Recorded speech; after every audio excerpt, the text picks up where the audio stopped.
Hey there, knot enthusiasts. Today we're diving into a decorative stopper knot that's as functional as it is eye-catching.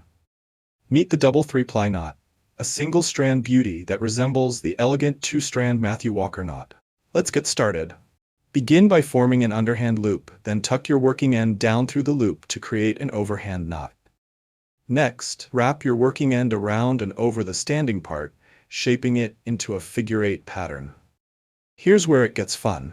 Take your working end and tuck it down through the lower loop,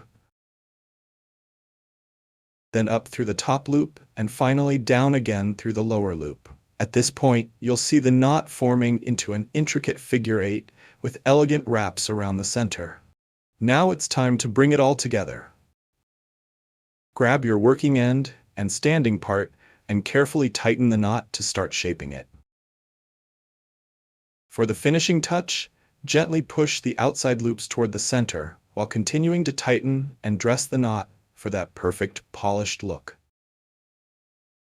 And there you have it, the double three-ply knot, a decorative knot that's sure to impress in any project.